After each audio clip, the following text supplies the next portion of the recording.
production of Pioneer Utility Resources. Story Connect, helping communicators discover ideas to shape their stories and connect with their customers.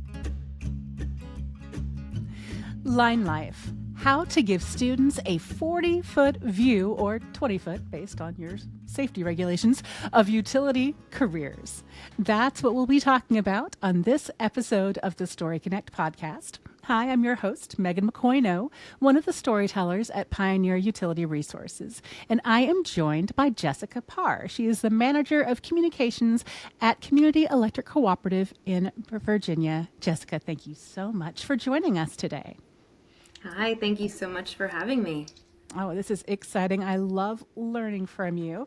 So let's just start off by telling folks a little bit about Community Electric Cooperative and the communities that you serve.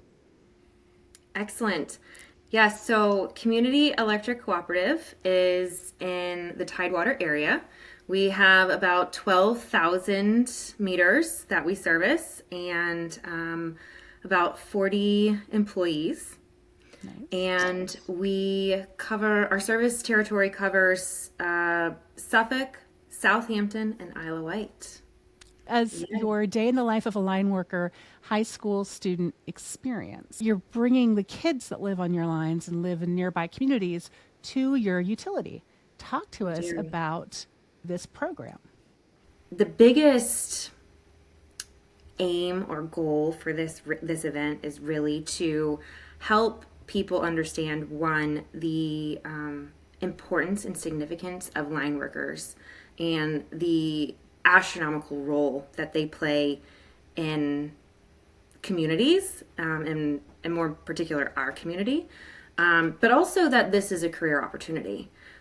So you don't necessarily have to go to a 4-year college,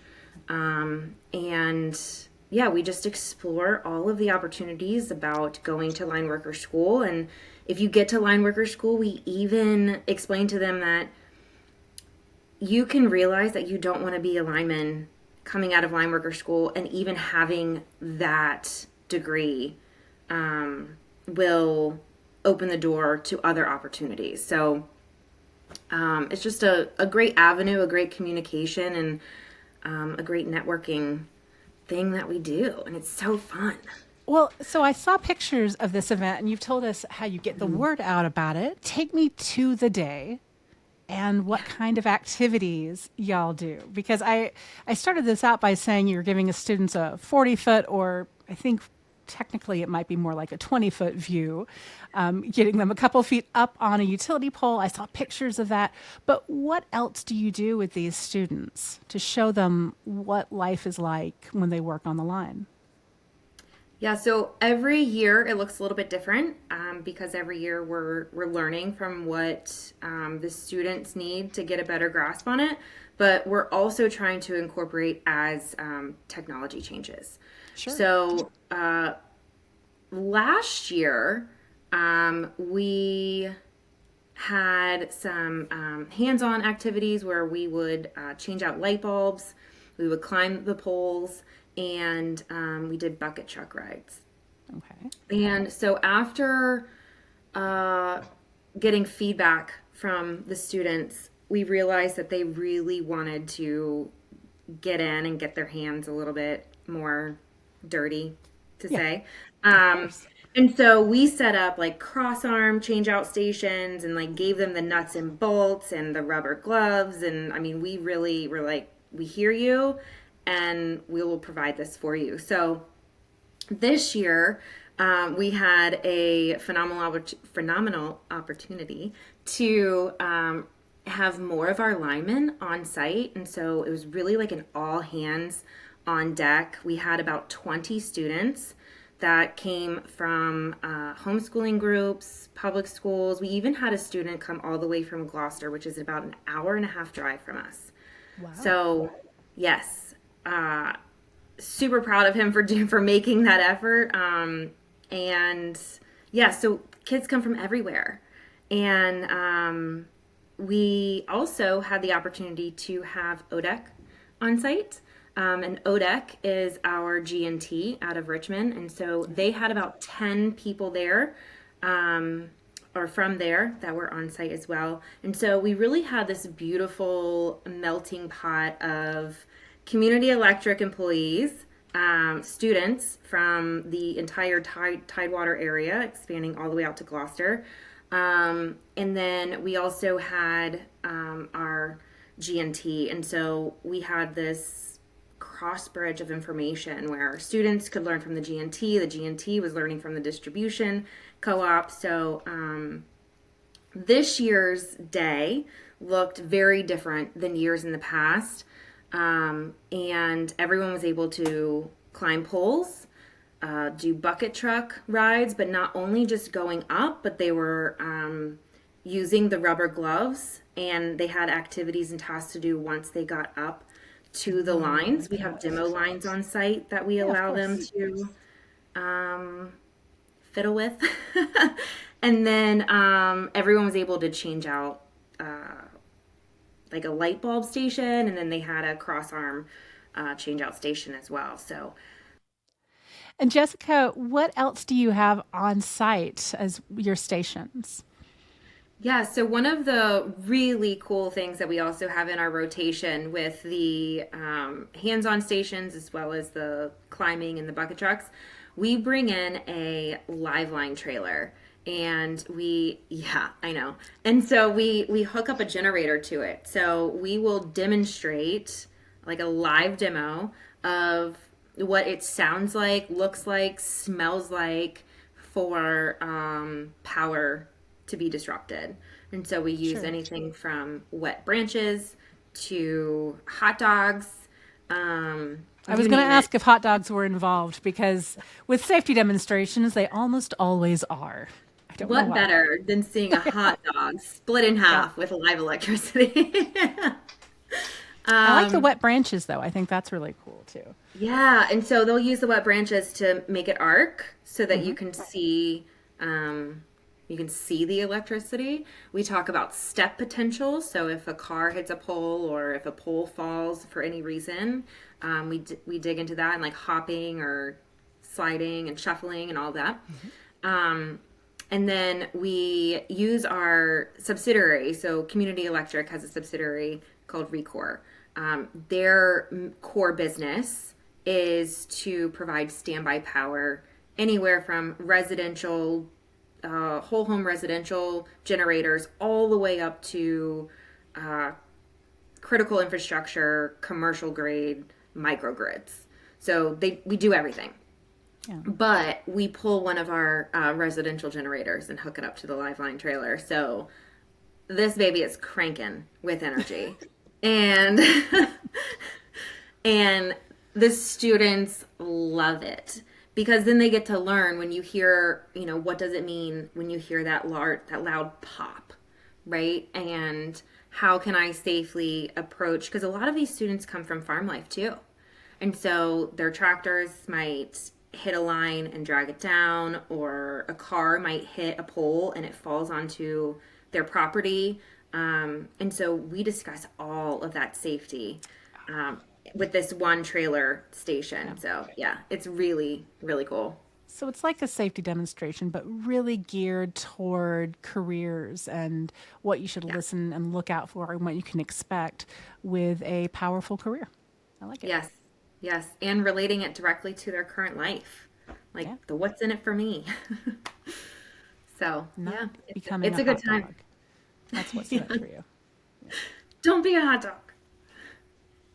One of the other really cool things that I just absolutely love that our linemen do is when the students are there, any student that really expresses interest past this event and says like, hey, I think I really want to apply to Lineworker school. Yeah.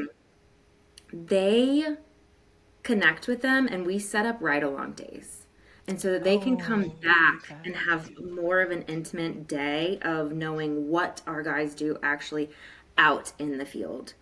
And then, so from there, we also connect them with a Lineworker school and help with the application process.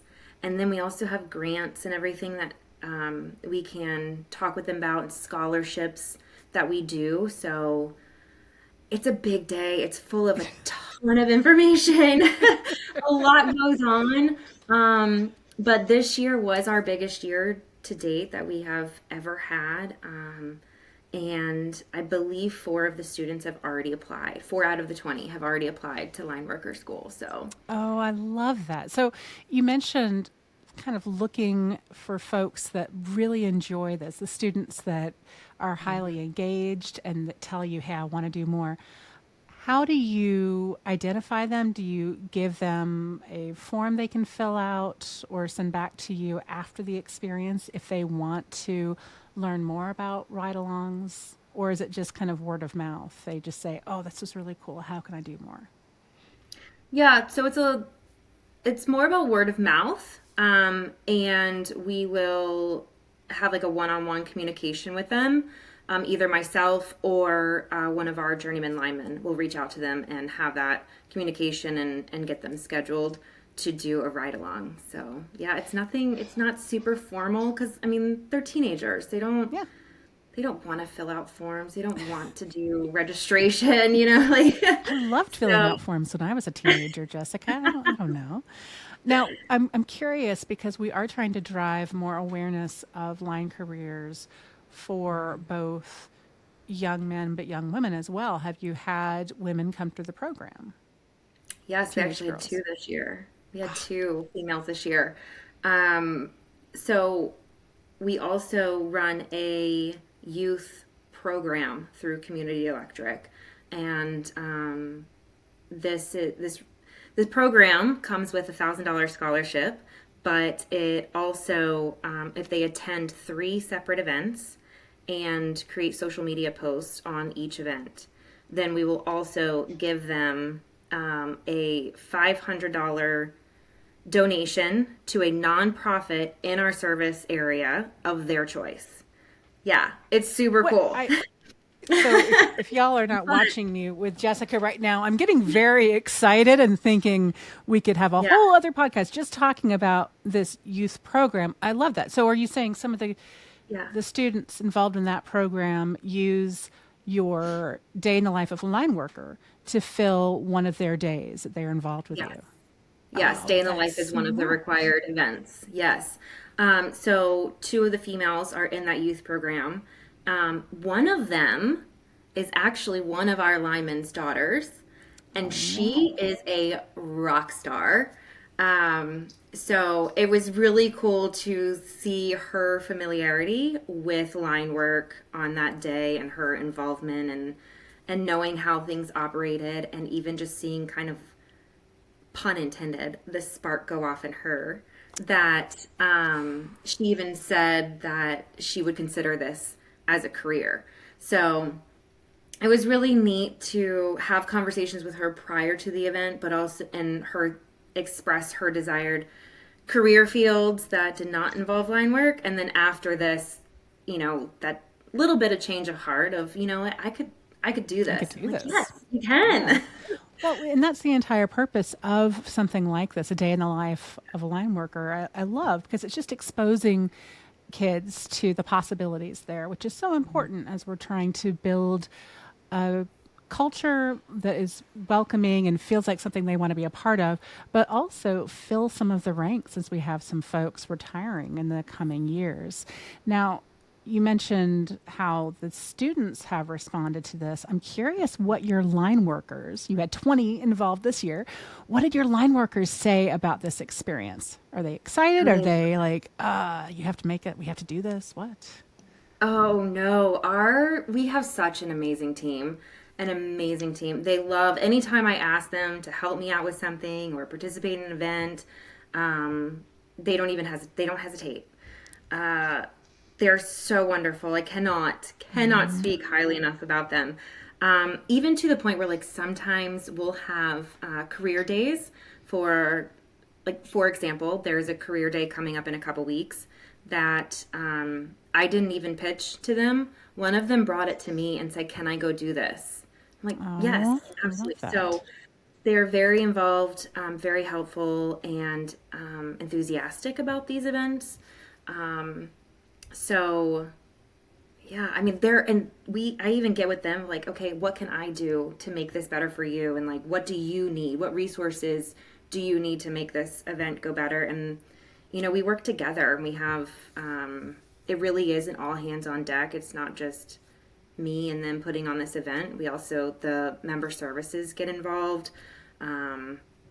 We have quite a few other departments. So we had one of our two guys from our engineering. One helped with a tour, and the other helped with drone footage so that we could document and get some videos. So yeah, it's really, everyone loves it, and especially because everyone recognizes that we're investing in the next generation, Yeah.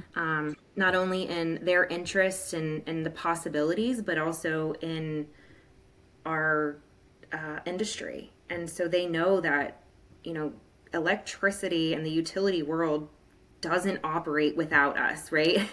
And so we have to keep sharing the information and the interest with them. So yes, they do get very excited about it.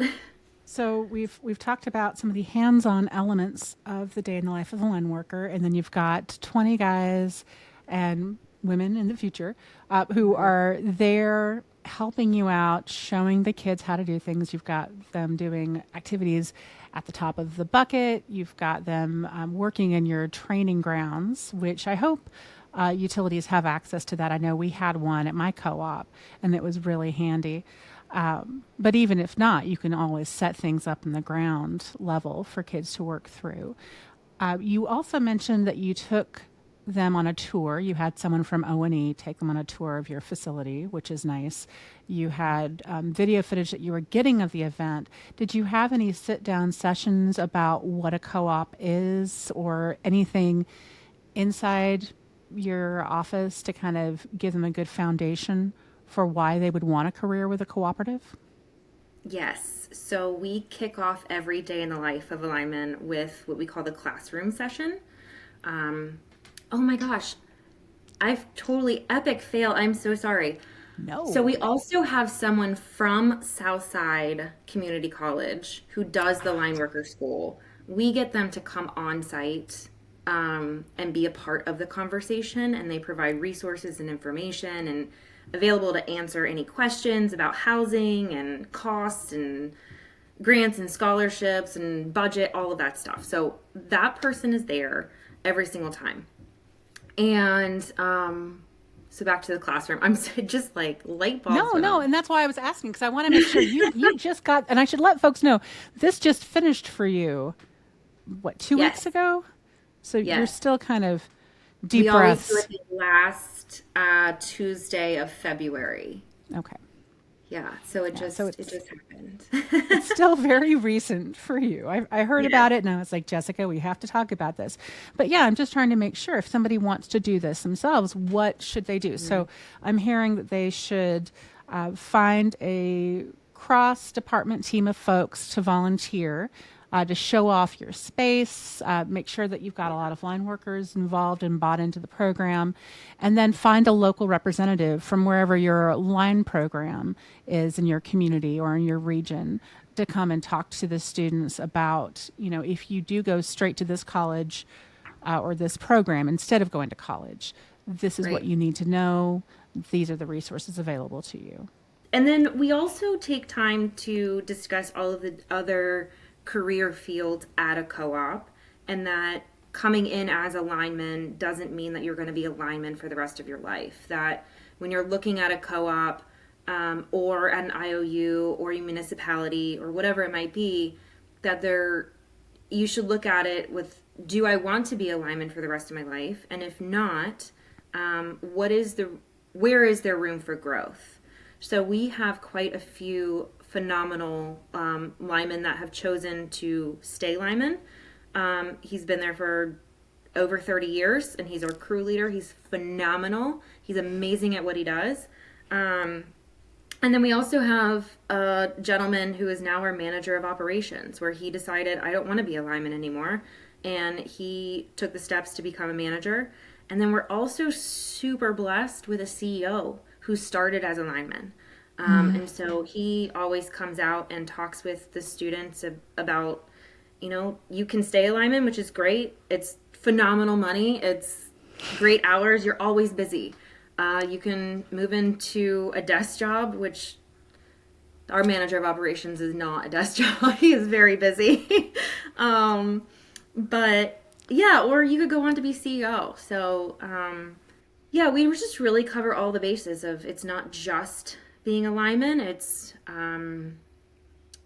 the entire industry opportunity and doing the 40-foot view. See, I'm curious now. We've talked about the value of this. 20 students attended in 2024. Do you have students apply to come, or is it open to whoever wants to attend? So we just have a registration form online that I typically open up in the fall so that people can plan accordingly and work with their teachers and their exam schedules, because I know that you're coming out of school. So that form opens up on our website in the fall sometime. I wish I had an exact date for you. I'm sorry. No, I was just curious. So it's just a registration form. You get it out several months in advance, and you work with all of your partners at the schools. You talked about this being just one of several things that you do with the youth in your community, your youth program. We're going to have to talk to you about another time, because that's very exciting to me.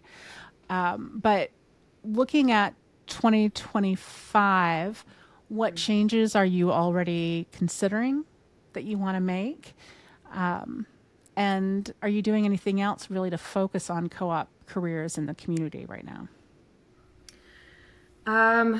Wow. Okay. So for 2025, we've only had one debriefing meeting on this event for coming out of that. So we have another one that we're going to do to debrief from this event. But one of the things that came up was to have more stations and more time. And adding more time, I think what we're going to do is also include lunch, because who doesn't love food? Well, and I should have asked, how long is the program? Yeah, so in the past we've crammed all of this in from 8:30 until 11:30, 11:45. So we try to get them back to school before lunch. We have found that it is a lot of information in a very short amount of time. So I'm hopeful that next year we can go past lunch, if not turn it into a full day of activities. It also depends on the size of the group. So at usually around 20 students, that's 25 is our max that we can do in a session. We've just found that there aren't enough resources to take on more than that in one day. But I don't know. I think more time, more food. Time and food, things you can never have too much of. For utilities that they don't have the buy-in to have a full day of this, I will say that when I was at my co-op at our annual meeting, we had a line worker booth, like a line worker experience, right? Where we had a bucket truck with the back cut out, or bucket with the back cut out for photos. We put up one of the training cross beams in the background. And we had our line workers there getting pictures with folks, but also we had stations while people were waiting to get their pictures, because you wouldn't think it, but everybody loves to get their pictures with line workers. It's a whole thing. But we had stations where folks could put on the rubber gloves and try to unscrew different nuts and bolts and then put them back on again, and seeing how challenging it could be, but fun too. So there's a lot of things like that you can do. And we had posters up with pictures and stories of the guys catching trouble after storms, So there's a lot of ways that you can kind of showcase line workers to your community and then build up to an event like a day in the life of a line worker. Yes, so. And that's where we started, really and truly. I know pre-COVID, when we were having these massive annual meetings, we had stations like that, and and even when we started off doing this, we started with groups of 8 or maybe 10.